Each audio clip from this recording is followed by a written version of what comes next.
Hi అండి. అందరికీ నమస్తే. నా రావణ్ పార్ట్ 77.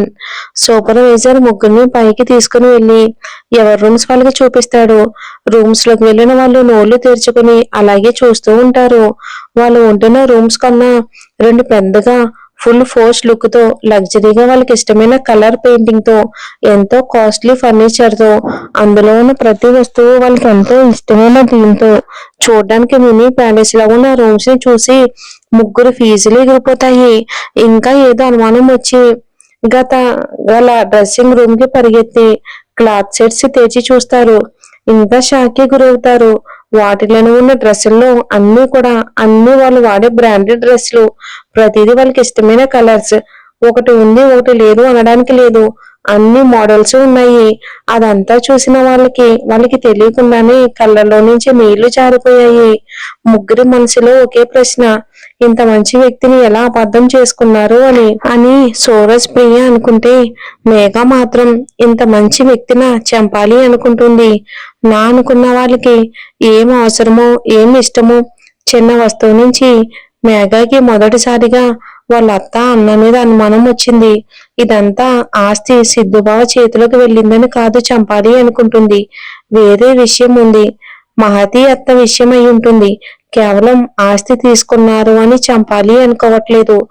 ఏదో ఉంది, అది తెలుసుకుని తీరాలి అనుకుని ఫ్రెష్ అవ్వడానికి వెళ్తుంది మేఘ. పిల్లల్ని తీసుకుని ముందుగా పైకి వెళ్ళిన సిద్ధు డైరెక్ట్ గా పిల్లల్ని తీసుకుని వాష్రూమ్ లోకి వెళ్తాడు. దగ్గరుండి వాళ్ళకి స్నానం చేపించి బయటికి పంపిస్తాడు. అతను కూడా స్నానం చేయటానికని అమ్ము పిల్లలకి డ్రెస్ వేసి రెడీ చేసి, అత్త వాళ్ళు రెడీ అయ్యారో లేదో వెళ్ళి చూడండి బంగారాలు అంటుంది. వాళ్ళని ముద్దు పెట్టుకుని ఇద్దరు మెరుపు వేగంతో నవ్వుతూ పరిగెత్తుకుంటూ బయటికి వెళ్తారు. వాళ్ళు వెళ్ళిన తర్వాత డోర్ లాక్ చేసి వాష్రూమ్ దగ్గరికి వెళ్లి కన్నా అని పిలుస్తుంది. అమ్ము పిలుపు వినిపించినా కూడా పలక్కుండా స్నానం చేస్తూ ఉంటాడు. మాట్లాడిన మాటలకు సిద్ధు కోపం పీక్స్ లోకి ఉంటుంది. హాస్పిటల్లో మాట్లాడింది కదా. అర్థమైంది అమ్ముకి. కన్నా ప్లీజ్ డోర్ ఓపెన్ చెయ్యి అని పేల గొంతు వేసుకుని పిలుస్తుంది. అయినా సరే డోర్ తెరవకుండా స్నానం పూర్తి చేసి 15 నిమిషాలకు బయటకు వస్తాడు. అమ్ము అతని దగ్గరికి వచ్చే అంతలో త్వరగా స్నానం చేసిరా, మన కోసం వాళ్ళు వెయిట్ చేస్తూ ఉంటారు అని 2 మాటలు చెప్పి రెడీ అవ్వడానికి వెళ్తాడు. అమ్ము ఇంకేం మాట్లాడలేక తను కూడా స్నానం చేసి వచ్చి తర్వాత ఇద్దరు కలిసి కిందకి వెళ్తారు. అప్పటికి మళ్ళీ 5గురు ఆడుకుంటూ ఉంటారు. సిద్ధు చూసి సైలెంట్ గా నిలబడ్డాడు.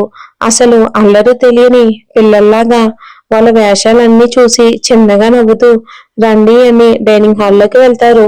సూరజ్ నోరు ఊరుగోదుకా, అన్నయ్య మాకు ఇష్టమైన కలర్స్ దగ్గర నుంచి వేసుకున్న బట్టల వరకు సైజులతో సహా ఎలా తెలుసు, ఎవరు చెప్పారు నీకు అని ఒక తిక్క ప్రశ్న వేస్తాడు.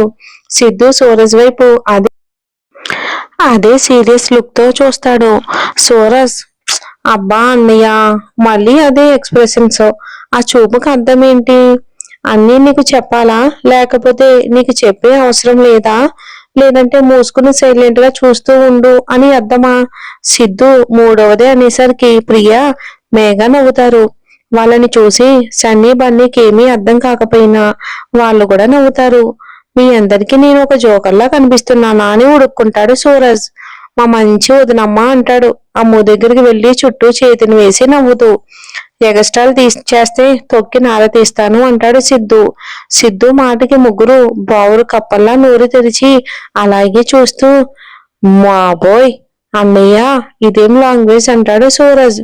మీ అన్నయ్య చూడటానికి పైకి స్మార్ట్ గా హీరోలా కనిపించేది, లోపల ఓర్మాస్ అంటుంది అమ్ము. సూరజ్ వదినమ్మా, సన్నీకి నేను తినిపిస్తానులే అంటే మేఘ అక్క నేను బన్నీకి తినిపిస్తానులే, నువ్వు కూడా కూర్చుని తిను అంటారు. తను ఎదురుగా ఉన్న భోజనం చేయకుండా అలాగే ఉన్న సిద్ధితో. అన్నయ్య తిను, అలాగే కూర్చున్నావేంటి అంటాడు సూరజ్. సన్నీ డాడీకి మా అమ్మ తినిపించాలి అంటాడు చికెన్ లెగ్ పీస్ ని తింటూ. ఎదురుగా వాళ్ళు ఉన్నారని ఏమాత్రం సిగ్గుపడకుండా ఒక బిడ్డకు తల్లి ఎంత ప్రేమగా ఆప్యాయంగా కడుపు నిండా తినిపిస్తుందో అంతే ప్రేమగా కొసరి కొసరి సిద్ధుకి తినిపిస్తుంది, ఎలాంటి మొహమాటం లేకుండా. అమ్ముకి సిద్ధు మీద ఉన్న ప్రేమను చూసి సూరజ్ మేఘ ప్రియకి ఎంతో అపురూపంగా అనిపించింది.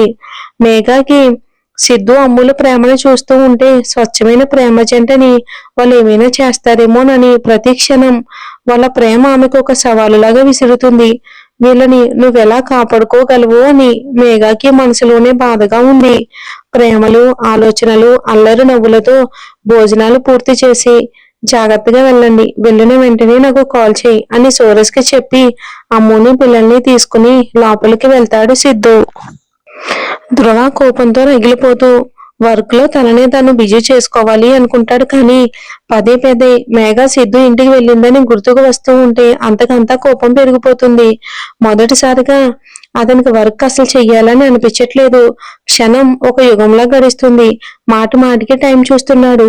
అసహనంగా ఈ టైం ఏంటి తొందరగా అవటం లేదు, దానికి నేనంటే ఏంటో, నా టార్చర్ అంటే ఏంటో, ఎలా ఉంటుందో పూర్తిగా చూపించాలి, అంటే ఈ టైం కూడా సహకరించడం లేదు నాకు అనుకుంటాడు.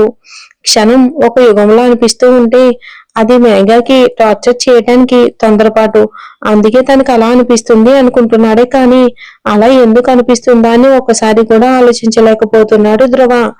ఎలాగోలా సాయంత్రం దాకా గడిపి జెట్ స్పీడ్ లో కాని ఇంటికి పోనిస్తాడు మేఘ వచ్చి ఉంటుందని. కానీ మేఘ రాలేదని తెలిసి కోపంగా రూమ్ లోకి వెళ్లి చేతిలో ఉన్న ల్యాప్టాప్ చూసుకుని విసిరేస్తాడు పక్కకి.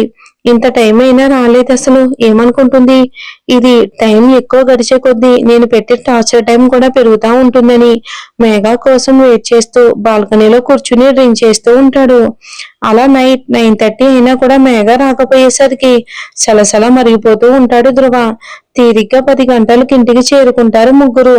కారు దిగి ముగ్గురు నవ్వుకుంటూ రావటం ధ్రువ బాల్కనీలో నుంచి చూస్తూనే ఉన్నాడు.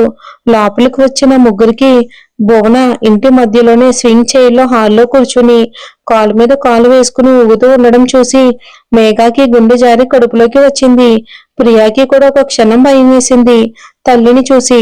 సూరజ్ మాత్రం ఎప్పట్లాగానే మమ్మీ ఇంకా పడుకోలేదా అని ఆమె బుగ్గ మీద ముద్దు పెడతాడు. పిల్లలకి అమ్మ అంటే అమ్మ మాట అన్నా లెక్కలేదు, అవసరం లేదు.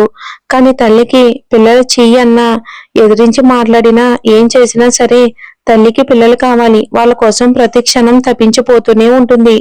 రాకపోతే ఏమనుకోవాలి, ఎంతసేపు నేను అంతగా చెప్పాను అక్కడికి వెళ్ళొద్దు అని, కానీ నా మాట వినకుండా వెళ్ళారు. కానియండి, ఎన్ని రోజులు మీ ఆటలు ఆ సిద్ధుగడ ఆటలు సాగుతాయో నేను చూస్తాను. ఆ సిద్ధు ప్రేమ ఉన్నట్టు ఎన్ని రోజులు నాటకం ఆడుతాడో నేను చూస్తాను. వాడు నిజ స్వరూపం తెలిసిన రోజు అప్పుడు మీరు కూడా బాధపడతారు. ఆ సిద్ధు ప్రేమ ఉన్నట్టు ఎన్ని రోజులు నాటకం ఆడతాడో చూద్దాం అంటుంది. అమ్మా నువ్వు మమ్మీ ఆపుతావా, నీకు పెద్ద అన్నయ్య గురించి తెలీదు అనే కన్నా తెలుసుకోవాలి అనుకోవట్లేదు.